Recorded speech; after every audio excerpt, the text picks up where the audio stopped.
kepastian, ukuran, dan mengatur serta menentukan sesuatu menurut batas-batasnya. Nah, kemudian ada yang mau membacakan pengertian beriman kepada qada dan qadar? Baik, Mbak Nabila. Dan iman kepada qada dan qadar, percaya bahwa segala apa yang terjadi di alam semesta ini, seperti adanya siang dan malam, adanya tanah yang subur dan tandus, hidup dan mati, rezeki dan jodoh seseorang, merupakan kehendak dan ketentuan Allah Subhanahu wa taala. Jadi, qada itu ketentuan Allah. Sedangkan qadar itu merupakan kepastian yang terjadi.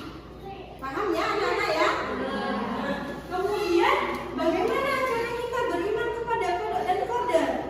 Yaitu kita percaya terhadap keputusan dan ketentuan Allah. Nah, kemudian dalil tentang qada dan qadar, siapa yang akan membacakan? Saya Bu. Ya, silakan Hafiz. Dalil qada dan qadar. Bismillahirrahmanirrahim. Ma kana 'alan nabiyyi min haraji fima faradallahu lah. Sunnatullahi fil ladina khalau min qabl. Wa kana amrullahi qadaran maqdura. Nah, terima kasih Mas Andre, Mbak Nabila, sama Mbak Nafi sudah membacakan slide yang Bu Guru tampilkan. Terima kasih ya anak-anaknya Bu Guru. Nah, jadi qada dan qadar itu merupakan ketentuan Allah, ya.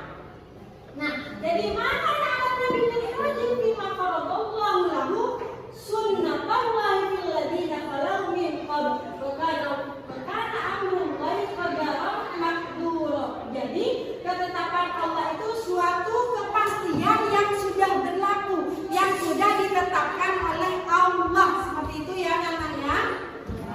Paham tentang qada dan qadar? Alhamdulillah paham semua ya. Coba guru mau bertanya, bagaimana usaha kita kalau kita di kelas kita nilainya rendah?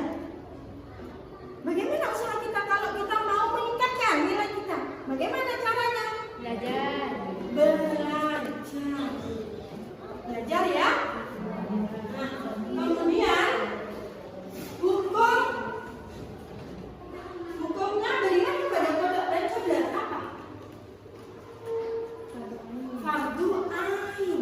Nah, percaya kepada qada dan qadar merupakan rukun iman yang keberapa?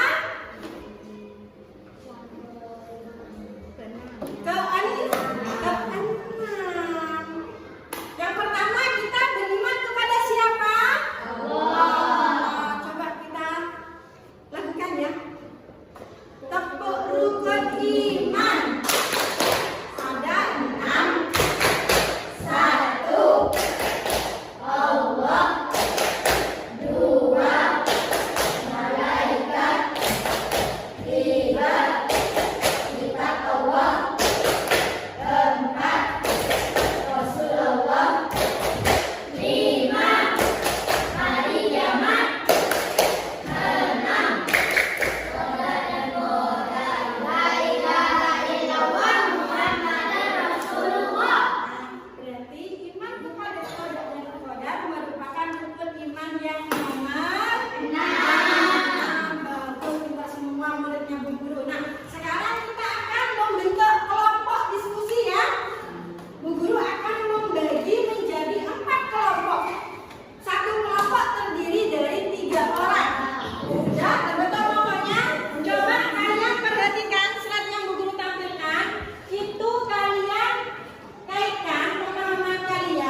diraih dengan belajar.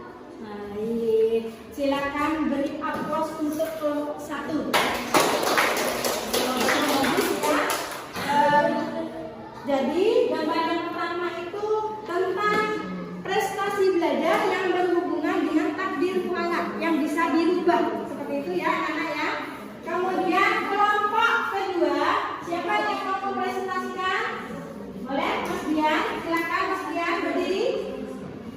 Dari gambar kedua menunjukkan orang yang melaksanakan pernikahan hal tersebut menunjukkan takdir mutlak karena mereka sudah merupakan takdir Allah yang tidak bisa kita ubah.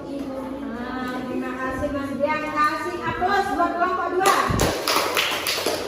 Nah, jadi gambar yang kedua itu menunjukkan orang yang melakukan pernikahan. Nah, ini termasuk takdir mubroh yang tidak bisa dirubah karena jodoh sudah ditentukan oleh Allah. Baik, silakan kelompok 3. Siapa yang mau mempresentasikan kelompok 3? Silakan Mas Andre. Dari gambar nomor 3 menunjukkan bahwa meninggal seseorang sudah ditentukan oleh Allah. Kita tidak dapat berpindah dan juga tidak dapat dimajukan atau dimandulkan. Kejadian tersebut merupakan takdir mutlak. Mati, jodoh, rezeki itu sudah Allah yang mengatur, ya.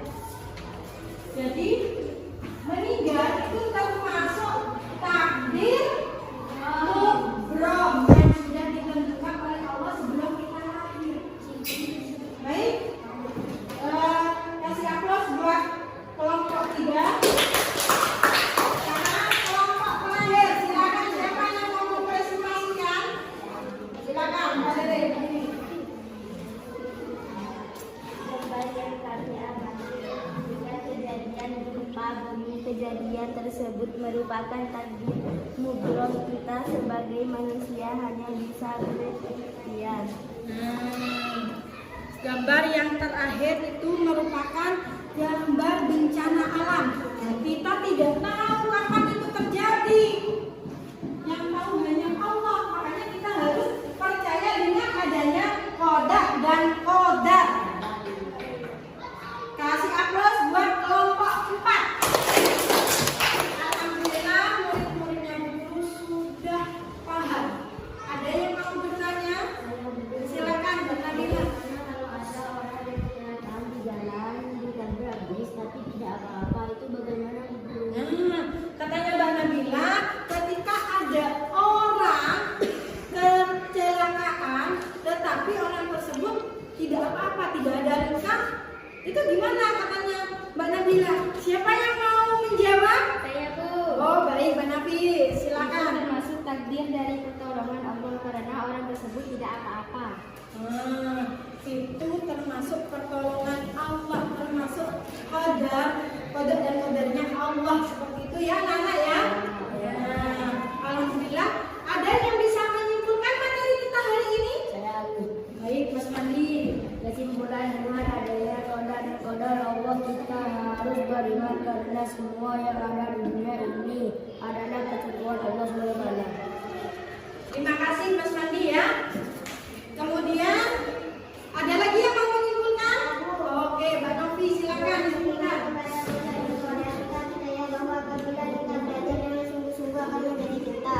Bagus, terima kasih Mbak Novi ya. Nah, jadi kesimpulan kita hari ini, kita harus percaya atau yakin dengan ketentuan dan ketetapan Allah. Bagaimana caranya? Seperti kalau kita pengen pintar, kita harus belajar. Ya? Bagaimana kalau seandainya kita pengen jadi kaya? Kita harus berikhtiar. Setelah itu kita harus bertawakal kepada Allah. Seperti itu ya anak-anak ya. Oke? Sebelum kita akhiri, kita berdoa terlebih dahulu agar ilmu kita hari ini bermanfaat dan barokah. Silakan dipimpin Mas Mandi. Berdoa mulai.